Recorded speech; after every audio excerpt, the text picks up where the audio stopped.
Okay, let's go on. Our next presentation is about how to use a spacebar or arrow keys to navigate, escape, or to close pop-up from Krunoslav Hrnjak. So, please. Thank you. Hello, everybody. My name is Krunoslav Hrnjak, and today I will try to present you one emerging idea. It's about how to create a digital map excerpt. Please allow me to introduce myself. I am an IT professional with 10 years of experience in ICT field. There are some abbreviations near my name, and those are telling you that I am some kind of engineer with project management skills, and I'm also interested in entrepreneurship and creating some new business opportunities. Well, this is a rather interesting topic, but maybe it is not so popular because it is let's say specialized in GIS, Geographic Information System. And today I will talk more in general because there are quite a lot of technologies and several frameworks included for this product. So we would need quite much more time to go into code and into details. The good news is I will show you how to reproduce this using Java code. That's why I'm on Java conference. But in general, I would just like to give you an overview about the idea. Okay, so let's start. It's a web-based presentation, so basically you just have to enter the right address, and that's DigMap yottabyte.hr, and you will get the presentation, right? And these are instructions how to use it. Basically, you can navigate with arrow keys and escape to close the pop-up. All right. So, well, I believe that first thing would be to clarify what is digital map excerpt, right? So I have one map excerpt right here, and you can see how it looks like. Basically, it's a portion of one map, right? And this one in particular is excerpt from Cadaster. That means that with this paper, you can prove the ownership of your real estate. And that's a rather interesting document because when you bring it home, you show it to a wife, and then she's rather happy to see it, right? So basically, this is some kind of map excerpt. And to get this document, you have to go to State Geodetic Administration Office. Then you have to pay some money. You wait in a queue, and after some period of time, the clerk gives you this paper. In most cases, he will print it out. In some cases, it's not even digital. It's just they will just make a copy from another book, and they will put a stamp on it, right? So, well, the idea of this project is to create something rather similar, but the only difference would be that we would use it as an online service. So there would be no need to go to the Cadaster office for such excerpt.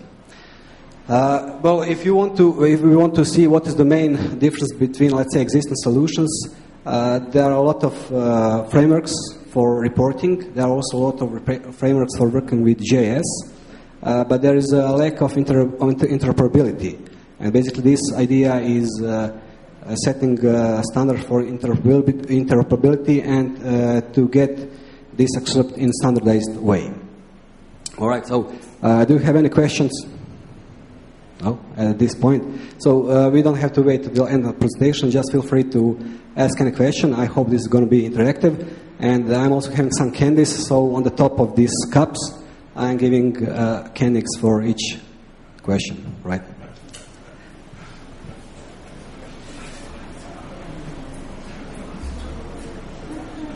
All right, it goes. So let me give you a brief introduction. GIS, Geographic Information Systems, are rather old at this period. Some first GIS came 50 years ago, so it's nothing new about that. The new thing is that there are a huge variety of tools, of solutions, and back in 2006, European Commission decided to give some kind of push up toward interoperability, and they brought one European Commission decision. It's called INSPIRE, and with that decision they wanted to harmonize spatial data, so basically to be able to use it in a rather easy and standardized manner. And so there are 34 INSPIRE teams where we have recognized importance of spatial data. So has anybody heard in this room for INSPIRE? No? Okay. So I will just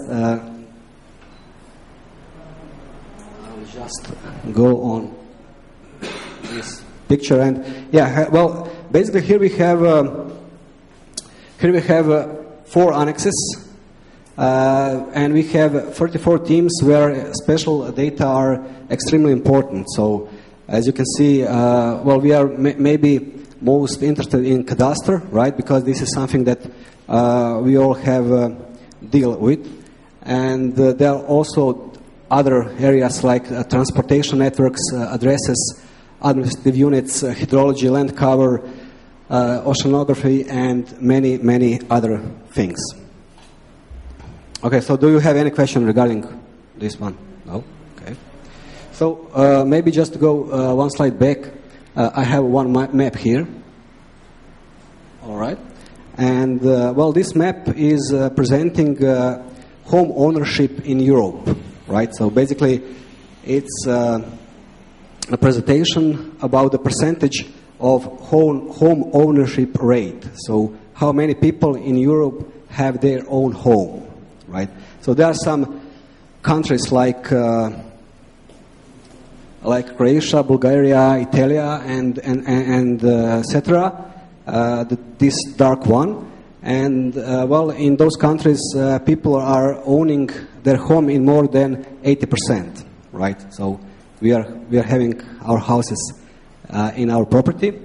In England, France, and Sweden, and Portugal, home ownership rate is on level of from, let's say, 60 to 80%, right? And in Germany,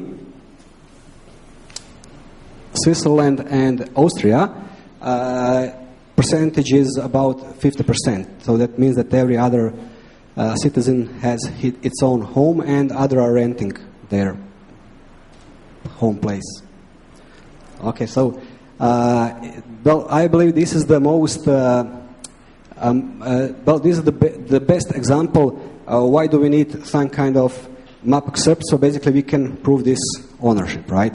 There is also another question. You can see some bubbles on these countries, and question is, what do these bubbles represent?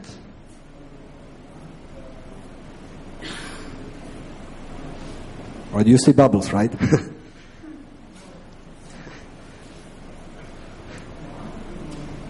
Okay, so what could that be? Population. Yeah. Population. Yeah, that's right. Okay, Alexander gave us the right answer. Yeah, he can choose from his candy. Yeah.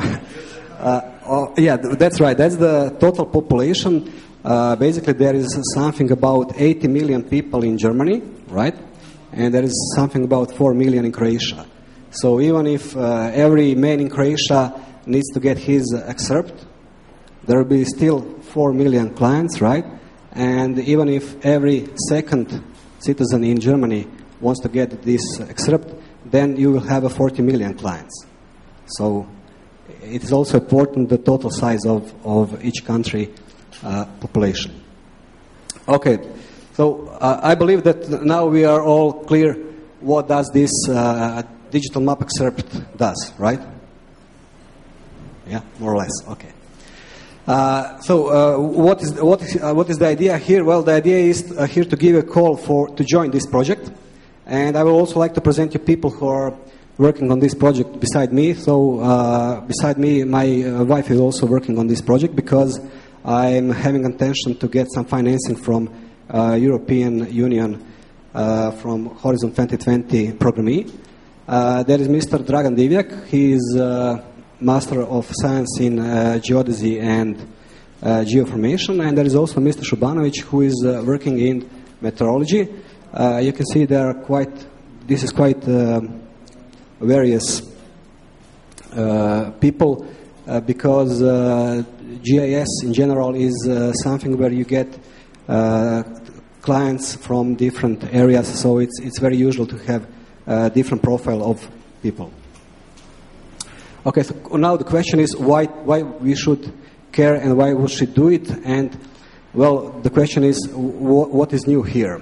Okay, so if we want to produce this kind of map online, I believe we can agree that there are, let's say, at least 4 main tasks we have to achieve. One is to support authenticity, so basically we have to prove that this is really issued from State Geodetic Administration or some other body. The second one is standardization. We want to have something that, what is the problem between standardization and interoperability? There are quite a lot of GIS tools, and there are a lot of solutions, but basically none of them are standard. So each tool is producing a map on its own proprietary way. Better or worse doesn't matter, but it's still proprietary standard to produce the map, and it's also proprietary technology. So what we like to use, we would like to use some standards, and we'd like to get interoperability, so basically to not be tied to some particular technology. The first thing is data billing. Basically, if you go to State Geodetic Administration, they charge for this data, right?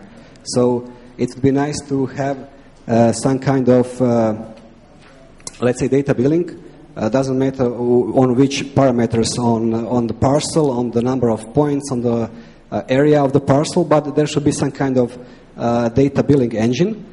And well, the second step would be also charging for those data, so some kind of billing, but I don't believe that is possible to achieve because there are rather various payment gateways available on the market, so it's not really easy to do that step in some kind of unified way. Right. And the fifth one is, let's say, my wish that this solution should be free and open source for the ease of use. And also, I'm proposing to build it up on top of the free and open source, so that's why I would like to see it as a free and open source software. All right, any question? No? Seems like it's going well till now. Okay, so now the question is, what are the standards? Right, there is one body called Open Geospatial Consortium, and they have, let's say, standardized free services that are serving geographic data. First one is called VMS, Web Map Service, and that one is used to produce the map. So I'll just click on this link here. Right.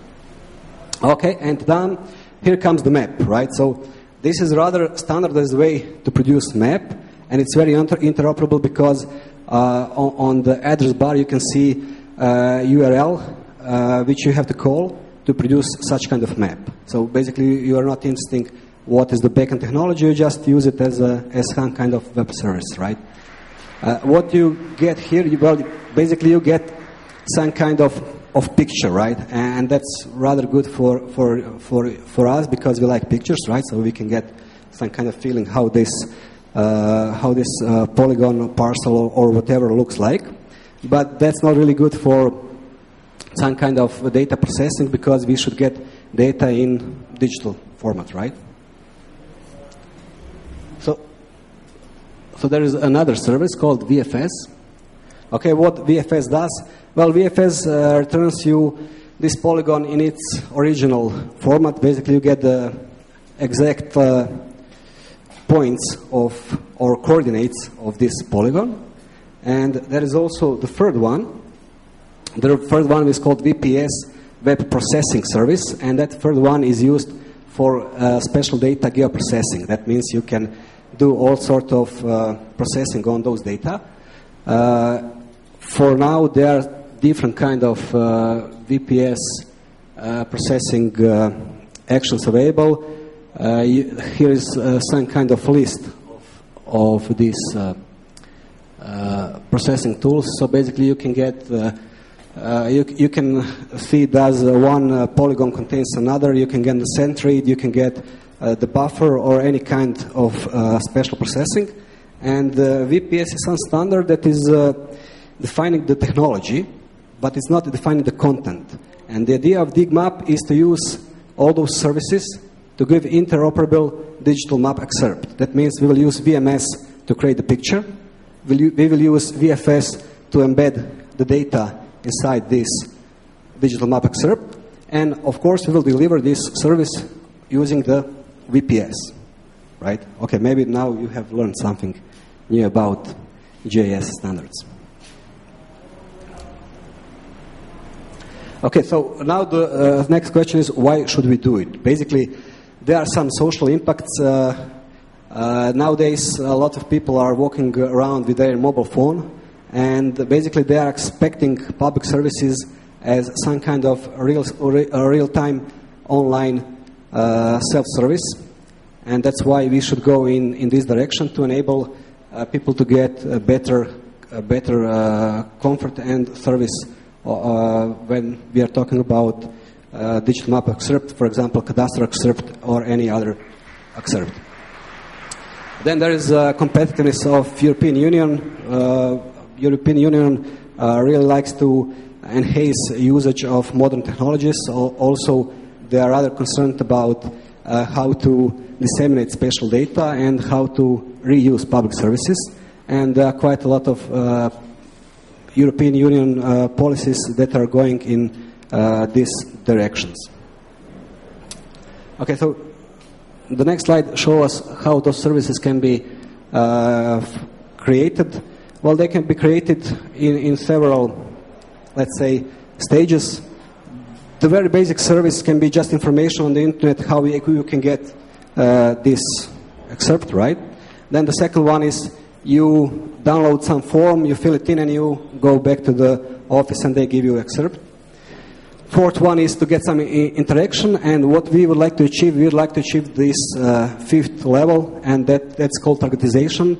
And it's about a one-stop shop. It's about having ability to get self-service. So you don't have to go anywhere. You can just process it already online.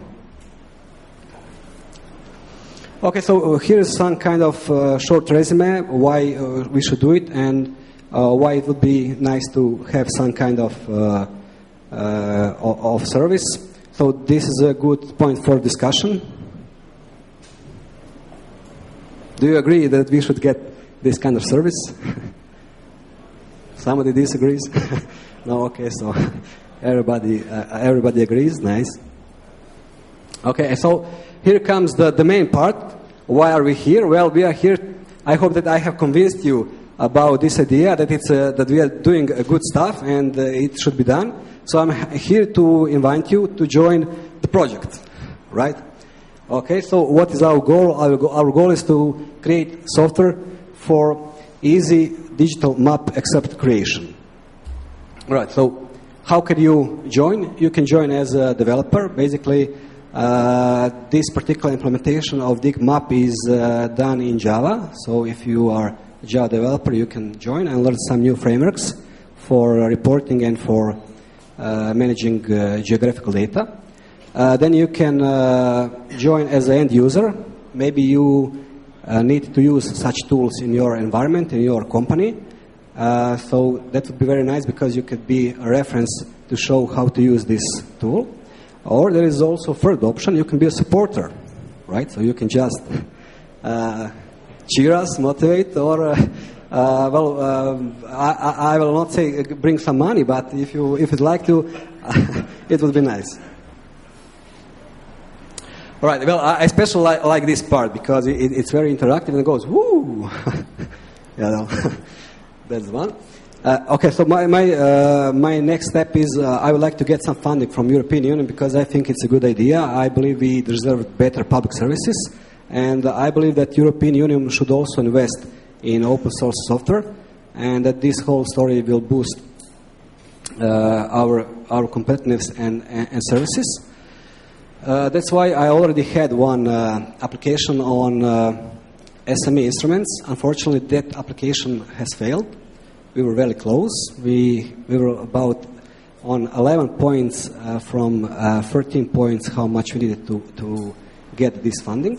But nevertheless, I believe there are also different kind of calls in Horizon 2020, and I believe I will be able to find appropriate funding for this project. So I will continue to invest some time and effort in this idea, and also you can join me, right? Okay, so till now we had quite some general talk, and now we're gonna take a little peek into the code. So there are two very important links on this slide. One is about the DigMap tutorial. So basically you have a tutorial on the web where you can see how to produce this digital map excerpt. Okay, it is not the whole excerpt with digital signature and etc., but there are some basic that are showing you how to grab special data, how to produce map, and how to put it in a report. Right. Okay. So this is just the landing page. It says that we are now on Javantura. I also had opportunity to present this in Slovenia and in Bremen, and I also had the workshop in Bremen where we reproduced this report. So we were really coding. For this workshop, we would need about 6 or 8 hours. So it's rather demanding. But if there are some interesting people who would like to get a hands-on, just let me know, and we can organize some workshop. Right? It's going to be free for all Hrnjak's members. Right. So, well, basically, on this tutorial, you can find all the information. What do you need? So there is a prerequisite which tools you're going to use, and there is also a description how to create a complete GIS application. I can just, in short, tell you that well, basically, it is Java-based application, right? And I was using GeoTools. This is one GIS framework that enables you to manipulate the geographic data, and one very popular open source framework for creating report. So can you guess the name?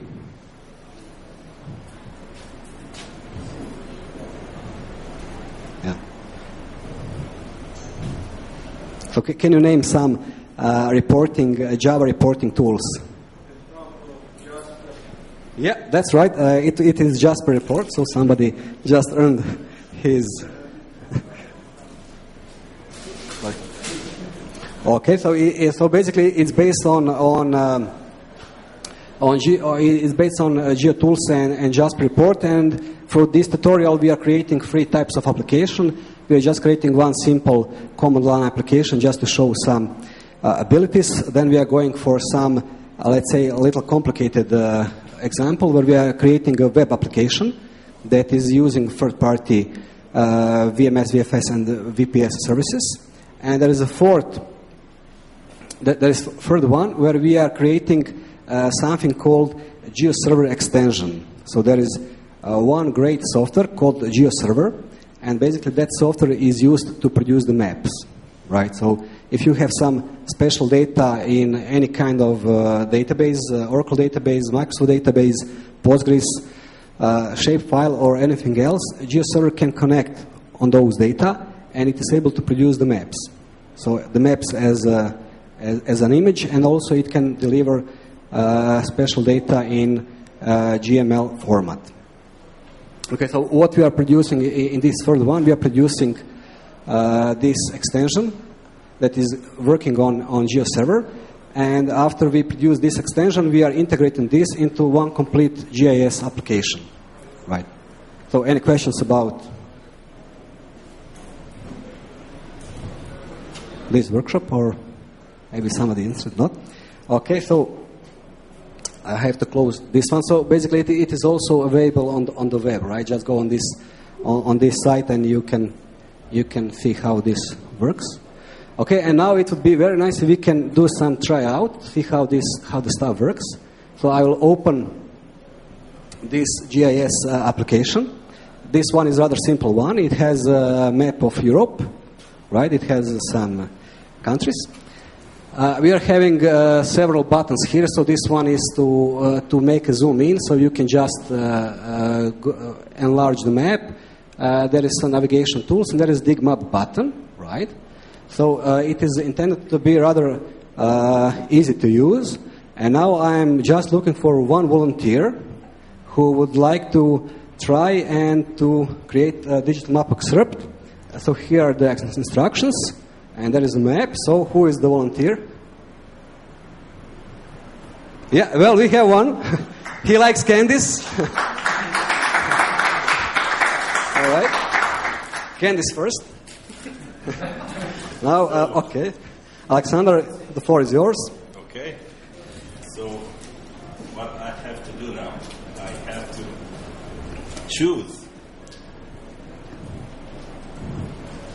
You have to find your country on the map. My country is Belarus. Where? Belarus. Yeah, great. Okay, so now you have to press the DigMap button. DigMap. Yeah, it's. Did he remember the pixel? You will click it later. Okay, select DigMap button, and now go on your country. Okay. Okay, great. And now you got the excerpt, right? One support for. Okay, so. 46 million population. Yeah, that's great. Okay, so. 2 Croatians. Nice. Okay, thank you, Alexander. So Alexander has produced this excerpt about Belarus. So basically, there are, let's say, 2 major parts of this excerpt. Of course, you get some kind of attribute data, right? And we received that using the VFS. And we also have one picture. Picture came through VWS. Okay. So that is how this this digital map excerpt works. So are there any questions? Yeah, well, you have to get out of this stuff. Our time is little. Okay, so now we are in. The idea is that you just join the project, and then we will together, I believe, build this this application. Okay, so some kind of questions or.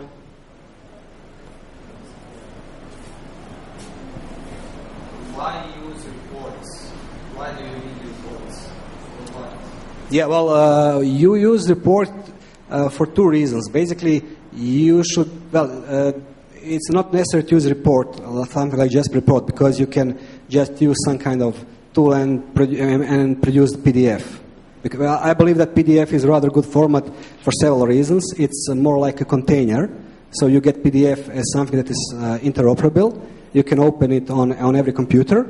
You can even embed the data, because you have to embed XML, in particular GML data, into this excerpt, because when you get this picture, you are not able to make any kind of special analysis on picture, but you have to do it on the data.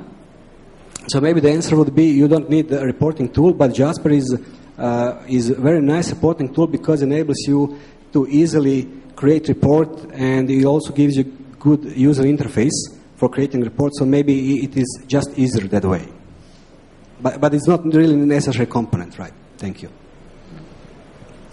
Right? Okay, we have to finish, but if you have additional questions, please ask to Mr. Hrnjak after this presentation. Okay, thank you very much.